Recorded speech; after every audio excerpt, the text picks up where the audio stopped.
Hello दोस्तों, नमस्कार। दोस्तों, जैसा कि आप लोग जानते हैं कि इससे पहले वाले वीडियो में हमने बोट एंड स्ट्रीम, नाव और धारा का पूरा कॉन्सेप्ट डाल दिया है, ठीक है ना। अगर आपने उस वीडियो को नहीं देखा है तो जाकर देखिएगा, चैनल पर विजिट करके देखिएगा। सारा का सारा कॉन्सेप्ट हमने डाल दिया है। और दूसरी बात कि अब एसएससी की जिस किसी भी एग्ज़ाम की तैयारी कर रहे हो, आपके लिए फ़ायदेमंद है। यहाँ n नंबर ऑफ़ क्वेश्चन हम प्रैक्टिस कराएंगे। तो चलिए शुरू करते हैं। देखिए, पहला क्वेश्चन हमारा कहता है कि धारा की दिशा में जा रही एक नाव की चाल 48 किलोमीटर प्रति घंटा है, जबकि धारा के विपरीत जाने में उसकी चाल 32 किलोमीटर प्रति घंटा है, ठीक है ना। तो स्थिर जल में नौका की चाल क्या है? जैसा कि क्वेश्चन आपको दिख रहा होगा। देखिए, सबसे पहले क्या कहता है कि धारा की दिशा में जा रही एक नौका। तो धारा की दिशा का मतलब क्या होता है? डाउन स्ट्रीम, ठीक है ना। मतलब डी इक्वल टू कितना है? डाउन स्ट्रीम 48 किलोमीटर प्रति घंटा, ठीक ना। देखिए, 48 किलोमीटर प्रति घंटा डाउन स्ट्रीम जा रही है, ठीक है ना। अब देखिए, और दूसरा क्या है? अप स्ट्रीम, ठीक ना। और कह रहा है कि जबकि धारा के विपरीत जाने में उसकी चाल 32 किलोमीटर प्रति घंटा है, मतलब अप स्ट्रीम कह रहा है। तो अप स्ट्रीम का मतलब यू, धारा की विपरीत दिशा में चाल अप स्ट्रीम होता है। और यू कितना है? 32 किलोमीटर प्रति घंटा, 32 किलोमीटर प्रति घंटा, ठीक है ना। तो इसमें पूछ रहा है तो स्थिर जल में नौका की चाल क्या है। अब जानते हैं नौका की चाल की मतलब क्या है? एक्स का मान निकालना है। और धारा का तो धारा की चाल वाई होता है, तो एक्स का मान निकालना है हमें। तो एक्स कैसे निकलेगा? जैसे पहले आपको हम बताए थे कि एक्स बराबर होता है D plus you by 2। X बड़ा है तो जोड़ के हम आधा कर देंगे, ठीक है ना। अब डी का मान कितना है? डी का मान 48 है और यू का मान 32 है। आप बटा 2 कर देंगे, ठीक ना। तो इसको जोड़ देंगे तो कितना हो जाएगा? 8 2 10, मतलब 80 हो जाएगा। फिर 2 से भाग मार देंगे तो 40। तो ये हमारा क्या होगा? एक्स का मान 40 आ गया। मतलब कि नाव की चाल 40 किलोमीटर प्रति घंटा है, ठीक है ना। 40 किलोमीटर प्रति घंटा, ठीक है। आसान है, इसमें कोई खास नहीं है। ये हालांकि एसएससी सिलेक्शन पोस्ट में पूछा गया है 11 में, ठीक है ना। तो अब देखिए, चलिए अब दूसरा नंबर क्वेश्चन देखते हैं। ये फर्स्ट नंबर क्वेश्चन था और दूसरा नंबर क्वेश्चन देखिए। देखिए, दूसरा क्या कहता है कि एक नाव एक निश्चित दूरी धारा के अनुकूल 33 किलोमीटर प्रति घंटा की चाल से तय करती है, लेकिन धारा के प्रतिकूल 14 किलोमीटर प्रति घंटा की चाल से तय करती है, ठीक है ना। तो स्थिर जल में नाव की चाल और धारा की चाल ज्ञात कीजिए। अब देखिए क्वेश्चन क्या कर रहा है। क्वेश्चन देखिए, कह रहा है कि एक नाव निश्चित दूरी तय करती है, निश्चित दूरी तय करती है, ठीक है ना। अब दूरी कुछ भी हो सकता है, मतलब निश्चित है। अब धारा के अनुकूल के मतलब क्या है? Down stream. डाउन स्ट्रीम कितना कर रहा है? 33 किलोमीटर प्रति घंटा की चाल से, 33 किलोमीटर प्रति घंटा, ठीक है ना। अब कह रहा है कि लेकिन धारा के प्रतिकूल मतलब अप स्ट्रीम, अप स्ट्रीम कितना कर रहा है? 14 किलोमीटर प्रति घंटा,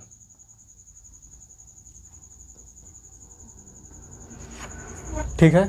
तो पूछ रहा है स्थिर जल में नाव की चाल और धारा की चाल, मतलब नाव की चाल और धारा की चाल मतलब क्या पूछ रहा है? एक्स और वाई का मान पूछ रहा है। तो देखिए, डी दिया है, यू दिया है, तो एक्स का मान कैसे निकलेगा? एक्स का मान निकालने के लिए सिंपली क्या होता है कि दोनों को जोड़ देंगे, डी प्लस यू बाई 2। ये सब हम पहले बता दिए हैं, पहले वाले जितने भी वीडियो है उसको बता दिए हैं कॉन्सेप्ट। अब डी का मान कितना हो गया? डी का मान हमारा 33 है। अब फिर कितना है? यू 14 अब बटा 2। तो इसको जोड़ देंगे तो कितना हो जाएगा बताइए? इसको जोड़ देंगे तो हमारा हो जाएगा 33 प्लस 14 कितना हो जाएगा? 47 अब बटा 2, ठीक ना।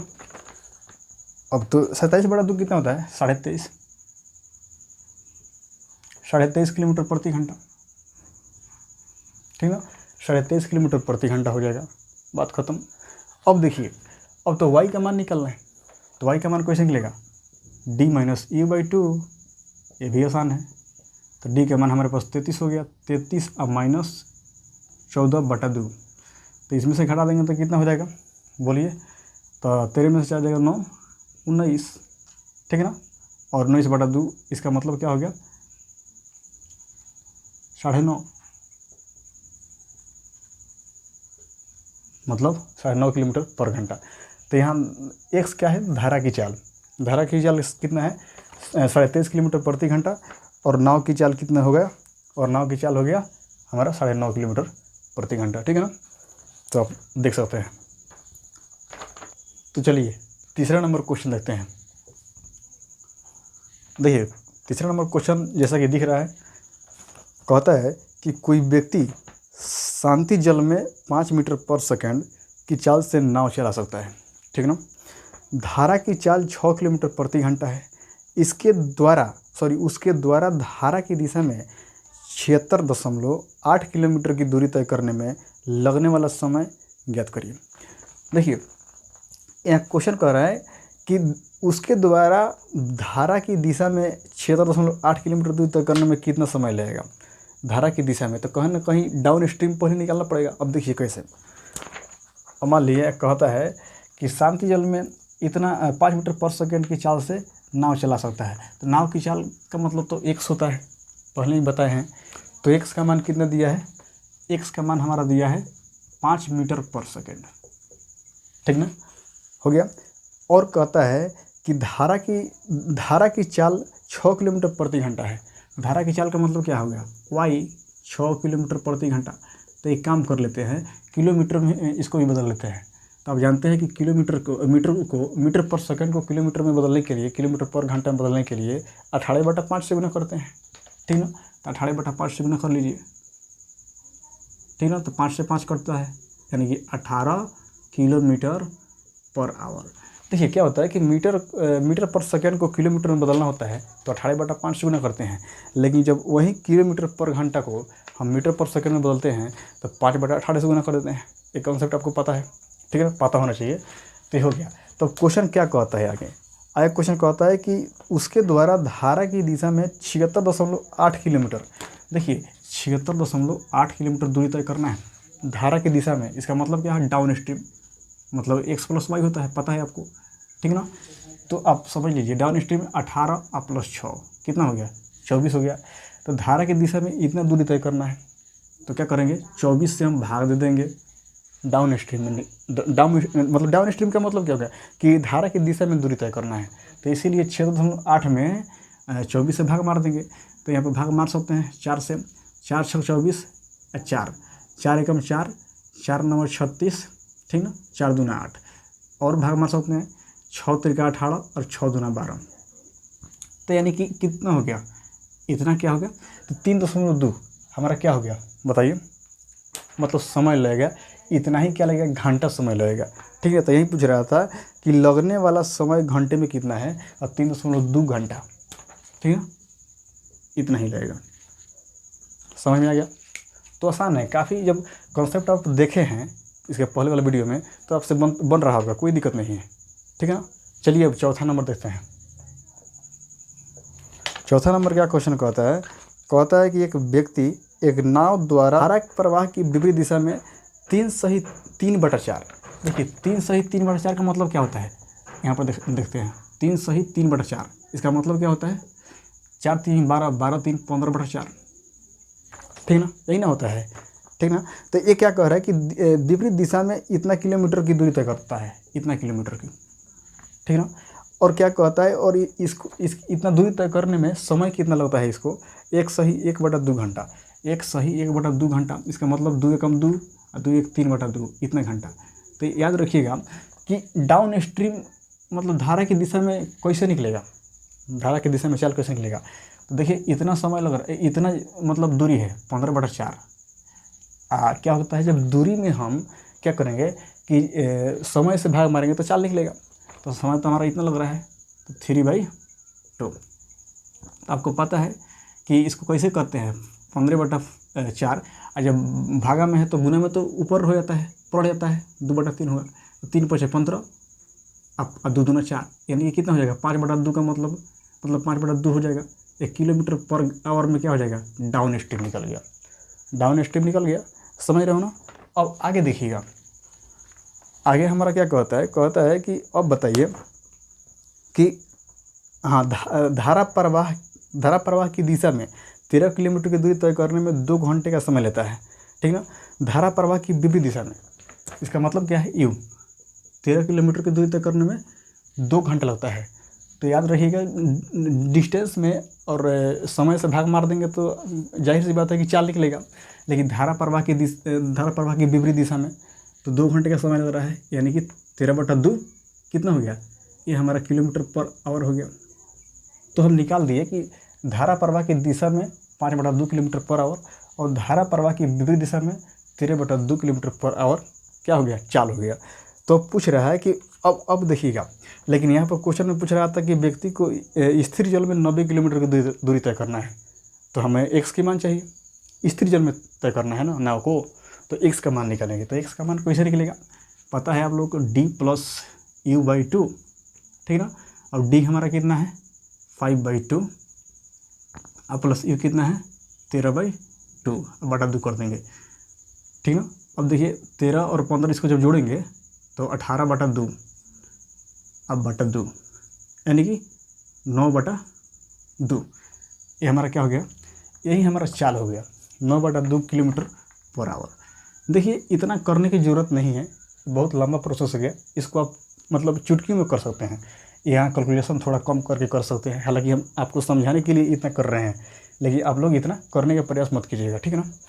अब देखिए, अब ये तो हमारा x का मान निकल गया, तो हम क्या करेंगे, अब हमको 90 किलोमीटर दूरी तय करना है, ठीक है ना। स्थिर जल में तो केवल x से भागा मार देंगे। x की चाल कितना है, नाव की चाल कितना है 9/2, यानी क्या हो जाएगा 9 दहा के 90, 10 दूना 20 क्या गया, तो हमारा 20 आ गया इसका आंसर। तो 20 क्या हुआ, कितना समय लगेगा, तो 20 घंटा समय लगेगा, ठीक ना, 20 घंटा समय लगेगा। तो देखिए इतना तो हम समझाने के लिए भले इतना लिखे हैं, ठीक ना, लेकिन इतना लिखना नहीं है। आप पहली बार पढ़ रहे हैं तो ठीक है, इतना करना सीखने के मतलब दौर में इतना होता है, लेकिन आप जो कैलकुलेशन कर रहे हैं यहाँ पर दोबारा इसे नहीं लिख करके नहीं करेंगे, डायरेक्ट हम कर देते हैं, ठीक है। और थोड़ा कैलकुलेशन को कम करने का मतलब प्रयास कीजिए, क्योंकि एग्ज़ाम में ज़्यादा समय नहीं मिलता है, ठीक ना। तो आपको समझ में आ रहा होगा, आई होप। देखिए एक क्वेश्चन और हम कराते हैं, उसके बाद फिर अगला कराएंगे, ठीक है ना। चलिए 5वें नंबर क्वेश्चन देखते हैं। 5वां नंबर क्वेश्चन कर रहा है कि स्थिर जल में एक नाव की चाल 30 किलोमीटर प्रति घंटा है। स्थिर जल में मतलब x का मान 30 किलोमीटर प्रति घंटा है, ठीक है ना। अब आगे देखिए, और धारा प्रवाह की चाल 6 किलोमीटर प्रति घंटा है। धारा प्रवाह की मतलब y 6 किलोमीटर प्रति घंटा है, ठीक है ना। उसके बाद देखिए, यह नाव धारा प्रवाह की विपरीत दिशा में चलते हुए 5 मिनट में कितनी दूरी तय करेगी। देखिए क्या पूछ रहा है कि जो ये नाव है धारा प्रवाह की विपरीत दिशा में चलते हुए 5 मिनट में कितना दूरी तय करेगी। तो आपको पता होना चाहिए 5 मिनट। तो पहले आप विपरीत धारा प्रवाह की विपरीत दिशा में पहले उसकी चाल तो निकालिए, उसके बाद तो निकलेगा। तो याद रखिएगा, यहाँ देखिए धारा प्रवाह के विपरीत दिशा का मतलब u माने अप स्ट्रीम जाना है। तो अप स्ट्रीम जाएगा तो क्या होगा, x माइनस वाई होता है। तो x का मान हमारे पास 30 है, 30 माइनस 6 यानी कितना हो गया, बोलिए 24 किलोमीटर पर आवर, मतलब up stream 24 kilometre per hour हो गया, ठीक ना। अब इतना लिखने की जरूरत नहीं है, आप जानते हैं कि x माइनस वाई होता है अप स्ट्रीम। तो 30 में से 6 घटा देंगे, हमारा 24 हो जाएगा। लेकिन हम समझाने के लिए लिख रहे हैं, याद रखिएगा। हम अंदाजी लिख सकते हैं x माइनस वाई मतलब 30 प्लस माइनस 6 बराबर 24, ठीक ना। अच्छा देखिए, तो ये हमारा क्या निकल गया, यह नाव धारा प्रवाह की विपरीत दिशा में चलते हुए 5 मिनट में कितनी दूरी तय करेगी। तो आपको समझना चाहिए कि दूरी बराबर कितना होता है, चाल गुना समय, यही ना होता है। तो बताइए 5 मिनट, देखिए धारा प्रवाह की विपरीत दिशा में यानी कि 24 किलोमीटर पर आवर, ये तो हमारा डिस्टेंस निकालना है, दूरी निकालना है। अब चाल हो गया, और समय बताइए, समय कितना है 5 मिनट। तो 5 मिनट है तो 5 मिनट को हम क्या कर लेंगे, घंटा में बदलते हैं। तो 5/60 से भाग देंगे तो घंटा में बदल जाएगा, ठीक ना। अब देखिए, अब 24 12 दूना 24 अब 12×5 60, 5 से 5 कट जाएगा, यानी कि 2 किलोमीटर, 2 किलोमीटर आंसर हो गया, ठीक ना। तो इस तरह से बनता है। तो आई होप कि आपको वीडियो पसंद आ रहा होगा। देखिए ये सब समझने से पहले आपको जो कॉन्सेप्ट हम लिखाए हैं उसको समझना होगा। अगर आपने कॉन्सेप्ट को नहीं देखा है तो जाकर देखिएगा, चैनल को विजिट कीजिएगा, उसमें जो कॉन्सेप्ट का थ्योरी दिए हैं सब कुछ देख लीजिएगा। उसके बाद ये देखिएगा तो आपको आसानी से समझ में आएगा। तो आई होप को वीडियो पसंद आया है, अगर पसंद आया है तो मेरे चैनल को लाइक कीजिएगा, सब्सक्राइब कीजिएगा। फिर मुलाकात होगी अगले वीडियो में, इससे अगले वीडियो में हम फिर इसी को कंटिन्यू करेंगे, ठीक है ना। तो चलिए ठीक है।